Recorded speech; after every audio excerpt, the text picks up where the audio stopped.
Time Planet. The Discovery. The alarm screamed as our ship, the Chronos, broke through the turbulent atmosphere. I gripped the control panel, my knuckles white. "Steady now," I whispered, though whether to myself or the ship I wasn't sure. Through the viewport, a world of impossible colors swirled beneath us. Amber skies melted into violet horizons, while silver rivers snaked through forests of crystalline trees. But it wasn't the beauty that made my heart race. It was the temporal energy readings spiking across every monitor. "Dr. Kael," Lieutenant Mara's voice crackled through the comm. "The energy signatures are off the charts. Are you sure about this?" I took a deep breath. We've come too far to turn back now. The Chronos settled on a plateau, overlooking a valley where time itself seemed to dance. Trees grew and withered in seconds. Mountains rose and eroded before our eyes. This was Chronos Prime, the time planet we'd theorized about for decades. First steps. The air tasted of ozone and something else, something ancient. My boots crunched on soil that glittered with temporal residue. Mara joined me, her environmental suit humming softly. "Look," she pointed, her voice hushed. An image moved through the crystal forest, a translucent image of what appeared to be an ancient explorer from Earth's past. He took notes in a journal that didn't exist, completely unaware of our presence. "It's an echo," I breathed.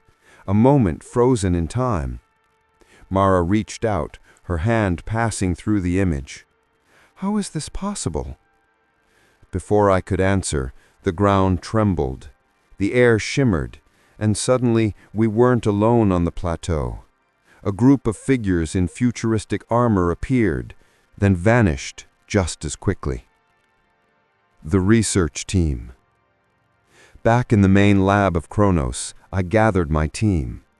Besides Mara was Dr. Chen, our temporal physicist, and Captain Rostov, who looked as uncomfortable with science as I would in a combat zone. "The planet exists in multiple time streams simultaneously," Chen explained, pulling up holographic displays. "It's like every moment in history is happening here at once." Rostov crossed his arms. "And the danger?" Chen exchanged a look with me. "The time streams are unstable. If they collapse, or if we interfere too much, we could unravel time itself," I finished. The first contact. That night, while reviewing data, I saw her, a woman in simple clothing, watching me from the edge of the forest. Unlike the other echoes, she seemed aware. I went outside alone, against protocol. The woman stood waiting, her eyes holding centuries of wisdom. "You are the one from the future," she said, her voice layered with multiple tones. "Who are you?" I asked. "I am a Lara of the first people. We built the temporal stabilizers that keep this world from collapsing." She gestured around us.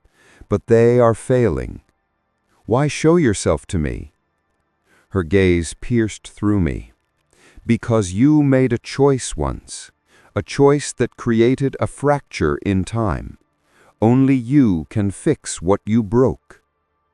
Before I could ask what she meant, she vanished, leaving me with more questions than answers. The storm.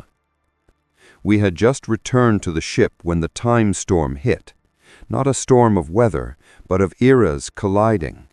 Ancient oceans poured from the sky, while future cities flickered in and out of existence. "All hands, emergency positions," Rostov barked over the comm.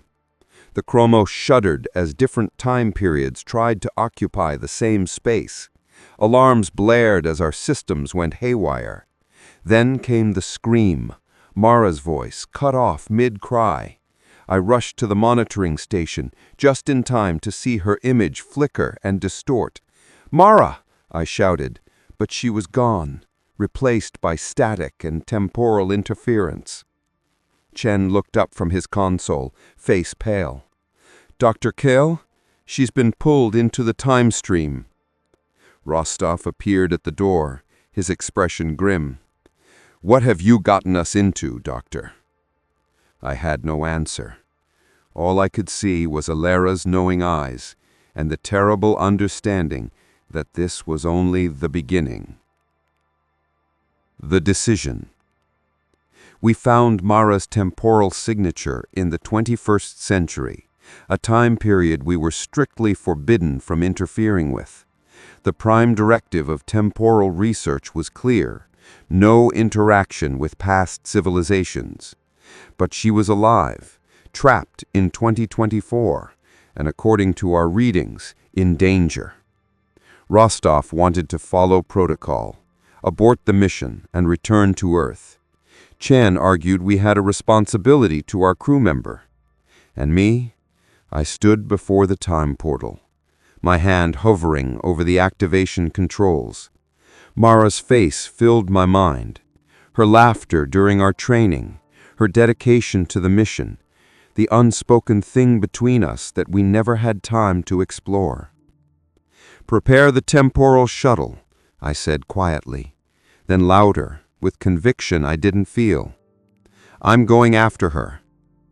As I stepped toward the shimmering portal, Alera's words echoed in my mind. "Only you can fix what you broke." But what had I broken?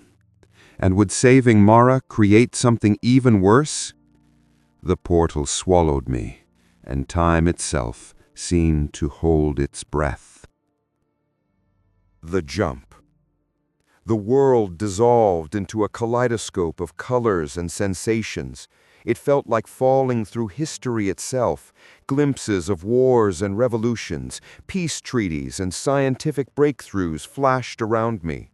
Then, with a jolt that rattled my bones, I landed. The first thing I noticed was the air, thicker, heavier with pollutants than the purified atmosphere of 24th century ships. The second was the noise. Not the gentle hum of advanced technology, but the chaotic symphony of a primitive civilization, combustion engines, distant sirens, and the murmur of countless human voices. I found myself in an alley between brick buildings, my temporal suit automatically adjusting its appearance to match the period's clothing. According to my wrist scanner, I was in New York City, 2024. Mara's signal came from 3 blocks east. The search. Navigating 21st century Earth proved more challenging than anticipated. The lack of hover transport, the crowded streets, the primitive communication devices. It was like stepping into a historical simulation, except the stakes were terrifyingly real. My scanner led me to a massive hospital facility, Mount Sinai Hospital, according to the signage. Mara's biosigns were strong here, but something was wrong. Her readings indicated critical condition. I found her in the intensive care unit, connected to machines that looked archaic compared to our medical pods. A doctor was studying her chart with a puzzled expression. "Who are you?" he asked when he noticed me. "Dr. Kael," I said, the name feeling foreign in this context. "I'm family." His expression softened. "She was found unconscious near the waterfront. No identification, no signs of trauma. It's like she just appeared." He lowered his voice. "There's something else. Her blood work. It's not normal. The cellular structure. I've never seen anything like it." The awakening. It took 3 days for Mara to wake up. When she did, her eyes were wild with confusion and temporal displacement. "Kael," she whispered, her voice raspy. "The storm. I saw everything. Past, future, all at once." I gripped her hand. "We need to get you back to the Chronos. Your body can't handle this time period for long." But as I helped her dress, I noticed the changes. Her movements were fluid in a way that defied normal physics. When she touched the hospital wall, the paint briefly shimmered with that same temporal energy we'd seen on Chronos Prime. "The planet changed me, Kael," she said, catching my concerned look. "I can feel time here, the building's history, the people who've passed through. It's like I'm connected to the temporal stream now." The first incident. We were preparing to leave when an alarm blared through the hospital. "Code Blue, ICU 4!" echoed through the corridors. Mara froze, her eyes going distant. "No," she whispered, "not him. He has to live." Before I could stop her, she was running toward the emergency. An elderly man was coding, heart failure, according to the monitors. As the medical team worked frantically, Mara pushed through them and placed her hands on the man's chest. A golden light emanated from her palms. The medical staff stared in shock as the man's vital signs stabilized instantly. But the cost was visible.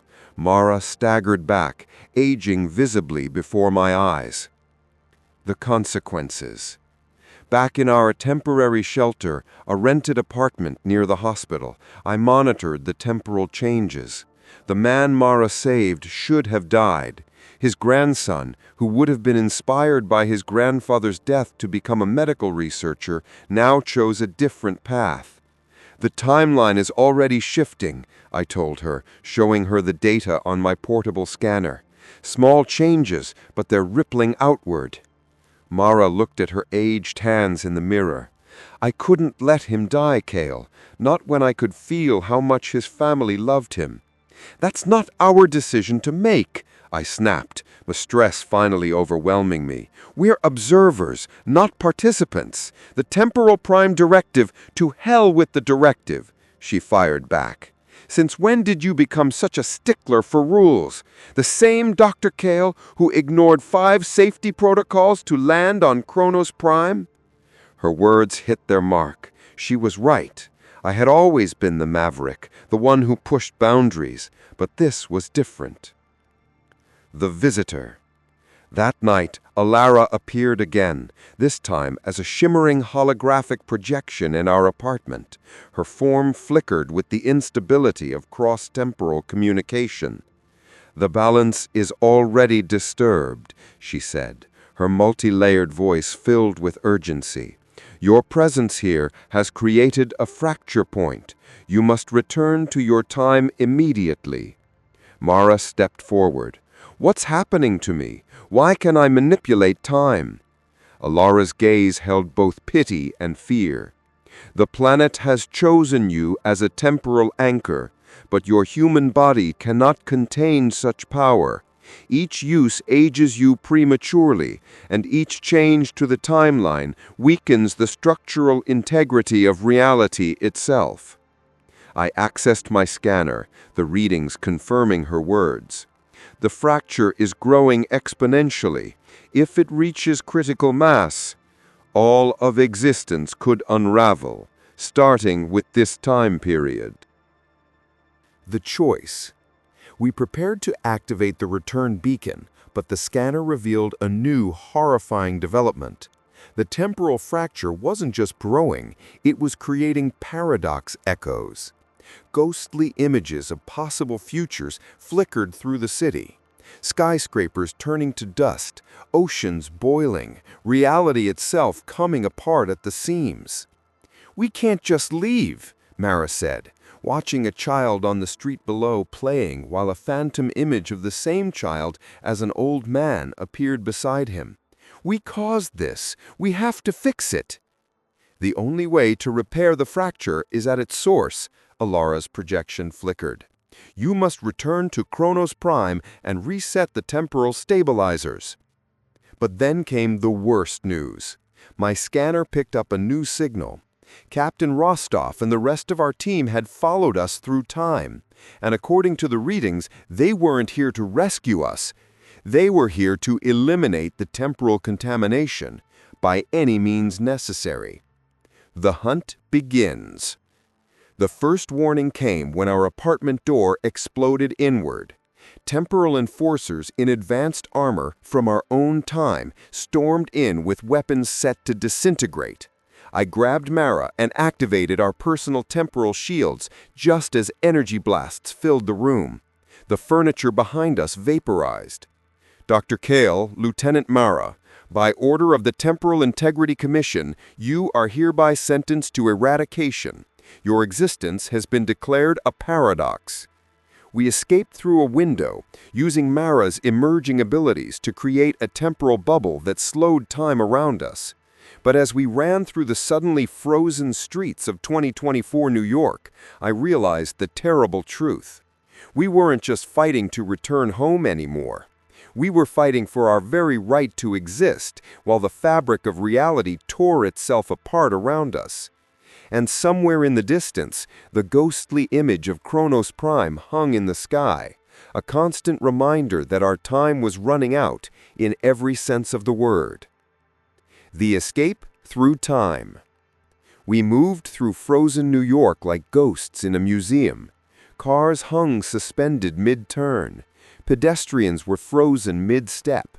Birds hung motionless in the air. Only the temporal enforcers moved freely in our bubble, their advanced armor protecting them from the time distortion. "Kael, I can't hold this much longer," Mara strained, blood trickling from her nose. The aging effect was accelerating, fine wrinkles now etched around her eyes.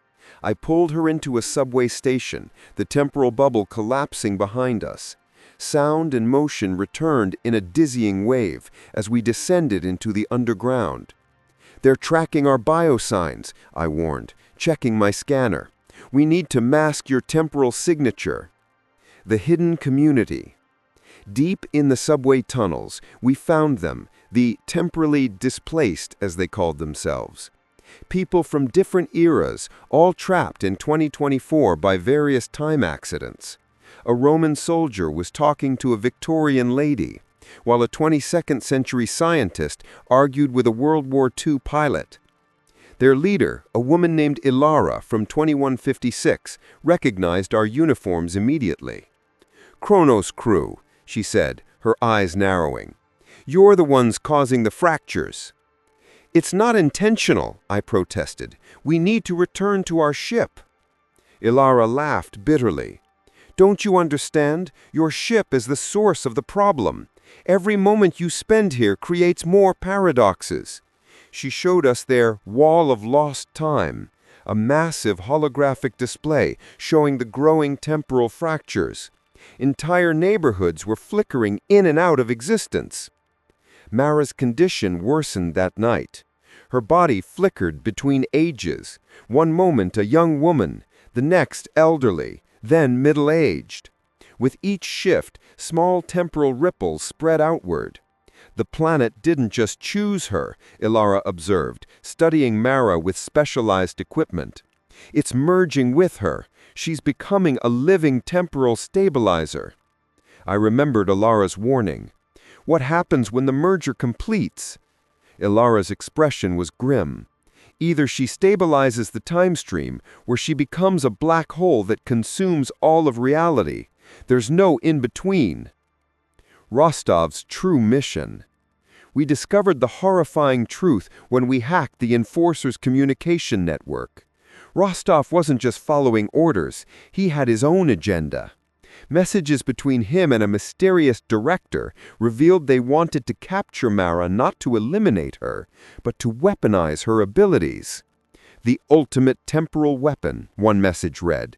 "With the anchor under our control, we can rewrite history as we see fit." Worse still, we learned that Rostov had already made several timeline alterations himself, eliminating political figures who would have opposed his future rise to power, saving corporations that would fund his campaigns. The choice. We had only one chance, a dangerous temporal jump back to Chronos Prime using the displaced's makeshift equipment. But the energy required would likely kill Mara in her weakened state. "I have to try," Mara insisted, her form stabilizing momentarily. Ilara pulled me aside. "There's another option. We could sever her connection to the time stream, but it would require massive energy, the kind only available from a dying star, and it would create a temporal shockwave that might wipe out this entire century. The betrayal. As we prepared for the jump, one of the displaced betrayed us to Rostov's forces. The ensuing battle in the tunnels was chaos. Temporal weapons against 21st century firearms, with innocent displaced civilians caught in between. In the confusion, Rostov captured Mara. I watched helplessly as he attached a sinister-looking device to her temple, a temporal amplifier that would allow him to control her abilities. "Thank you for delivering her to me, Doctor," Rostov sneered. "With her power, I won't just control the future, I'll own all of time itself." The sacrifice.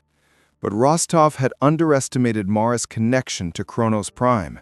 As the amplifier activated, instead of giving him control, it created a feedback loop that began pulling everything toward the planet. Buildings dissolved into temporal energy. People flickered between their past and future selves, and the very fabric of New York began unraveling. Mara looked at me, her eyes now glowing with pure temporal energy. "I have to go back, Kael. It's the only way to stop this." Before I could stop her, she embraced me, and in that moment, I saw it. The memory I had buried.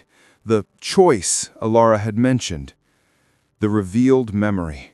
3 years earlier, during the first Chronos Prime expedition, I had encountered a temporal anomaly. A dying star about to go supernova. The radiation would have wiped out a newly discovered alien civilization. Against all protocols, I used experimental technology to accelerate the star's death, saving the aliens, but creating the very temporal instability that now threatened all existence. The alien civilization? They were Alara's people. The temporal stabilizers on Chronos Prime were their attempt to fix what I had broken. The jump. With this realization, I knew what I had to do. While Rostov and his forces were distracted by the unraveling reality, I activated the displaced's temporal gateway. "I'm coming with you," I told Mara. She shook her head, tears of temporal energy streaming down her face. "You can't. Someone has to stay and help them rebuild after I fix this." The gateway activated, pulling Mara toward Chronos Prime. But as she disappeared, I did the one thing no temporal physicist should ever do. I jumped in after her. The last thing I heard was Alara screaming, "The paradox will destroy you both." And then, nothing. The return. I awoke on Chronos Prime, but not the planet we had left. This version was dying. The crystalline forests were crumbling, the amber skies darkening. Mara stood at the center of a massive temporal storm, her body the eye of the hurricane. "You shouldn't have come," she said, her voice now the chorus of countless timelines. "Now we're both trapped here." But as I stood, I realized something had changed. I could feel the time streams too, not as powerfully as Mara, but enough. My connection to her, strengthened by our shared experiences and the temporal energy, had given me a link to the planet's power. Together, we faced the crumbling stabilizers and the approaching temporal armada from our own time. But the biggest threat wasn't Rostov or the collapsing reality. It was the decision we now had to make. To save all of existence, one of us would have to become the permanent anchor for Chronos Prime, and the other would have to make the sacrifice alone.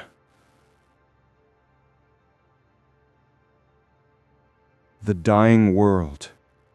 Chronos Prime was unraveling before our eyes. The crystalline trees that once pulsed with temporal energy now shattered like glass, their fragments floating upward into the bleeding amber sky. The ground beneath us shifted constantly, one moment solid, the next dissolving into temporal dust. Mara stood at the center of the storm, her body the only stable point in the chaos. "The stabilizers are failing faster than I can repair them," she said, her voice strained.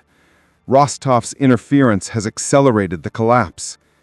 I joined her at the main control console, my hands moving automatically across the alien interface. The readings were worse than I had feared. "The temporal fractures are spreading beyond this planet. If we don't contain this within the hour, the damage will be irreversible." Rostov's arrival. The temporal armada emerged from the bleeding sky, sleek silver ships from our own time, their weapons charged and targeting systems active. Rostov's flagship descended, its temporal disruptors already causing additional ripples in the fragile reality around us. "Dr. Kael," Rostov's voice boomed across the plain, "surrender the anchor, and I might consider preserving your timeline." Mara's eyes met mine. "He doesn't understand. If he takes my power, the entire system will collapse." The truth revealed.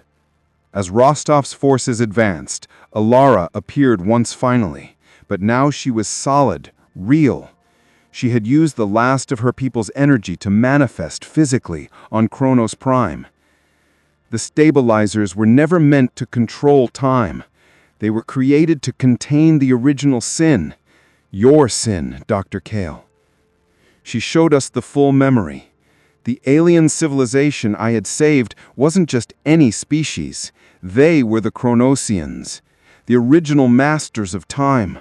By saving them, I had disrupted their planned ascension to a higher plane of existence. Their energy, meant to transform, instead became the unstable temporal force that now threatened all reality. The choice. "We have 3 options," I said, analyzing the data. 1. Mara becomes the permanent anchor, stabilizing time but losing her humanity. 2. We reset the entire system, wiping out all temporal changes but erasing ourselves from existence. 3. We let Rostov take control and risk complete temporal annihilation. Mara touched my arm, her hand already half transparent. "There's a 4th option, the one the Chronosians intended all along." She showed me the truth. The ascension wasn't about the Chronosians alone. It was about creating permanent temporal guardians. 2 beings, balanced in power and purpose, could control the time streams without the need for artificial stabilizers. The battle for time. Rostov's forces attacked in earnest. Temporal soldiers in advanced armor swarmed the plain, their weapons creating paradoxes that threatened to tear the planet apart. But we had an advantage: Mara's connection to the planet and my understanding of temporal physics. Together, we created temporal echoes, copies of ourselves from different moments in our personal timelines. Dozens of Kaels and Maras fought side by side, an army of possibilities against Rostov's single-minded force. Yet with each echo we created, the temporal instability grew. We were fighting fire with fire, and the entire structure was beginning to burn. The sacrifice. In the climactic moment, Rostov managed to breach our defenses and reached the central stabilizer. He aimed his temporal disruptor at Mara, ready to extract her power by force. But Alara intervened, throwing herself between them. She said, "Some timelines are not meant to be controlled," before unleashing the full energy of her people's accumulated temporal power. The blast didn't destroy Rostov, it transformed him. He became trapped in his own personal time loop, eternally reliving the moment of his defeat. His army, seeing their leader's fate, retreated through temporal rifts. But the cost was devastating. Alara faded, her people's energy exhausted. "The rest is up to you," she whispered, before disappearing forever. The new balance. With the immediate threat gone, we faced our final decision. The stabilizers were beyond repair, and the temporal fractures were spreading across the galaxy. "We can't do this alone," Mara said, her form barely holding together. "The power required." I finally understood the complete picture. We were never meant to do it alone. The balance requires two. One to hold the past, one to guide the future. We joined hands at the center of the storm, and for the first time I fully embraced my connection to the temporal streams. The energy that flowed between us wasn't destructive, it was creative, harmonious. As our energies merged, the dying planet began to heal. The crystalline forests regrew, the skies cleared, and the temporal fractures sealed themselves. But the changes went deeper than that. We weren't just repairing damage, we were becoming something new. Temporal guardians, yes, but also something more. We became living embodiments of time itself. Mara as the constant, the anchor that holds reality together, and me as the variable, the force that allows for change and growth. The Chronos disappeared.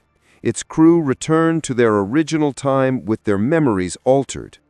The temporally displaced found their way home, their experiences fading into dreams. And Earth continued, unaware of how close it had come to complete temporal collapse. The new beginning.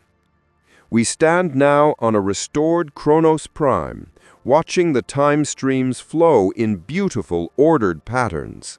The planet is alive again, but different, softer, more stable, with our combined energy providing the balance the Chronosians always intended. Mara, now fully healed and more powerful than ever, points to a new temporal signature emerging in a distant galaxy. The cycle begins again. New guardians will be needed. I take her hand, feeling the perfect balance between change and constancy. Then we'll be here to guide them. For we are the keepers of time now, learning from our mistakes and protecting the delicate balance of reality. And though we've lost our old lives, we've gained something infinitely more valuable: the chance to protect all lives across all times. The adventure isn't over. It's just beginning on a scale we never imagined possible.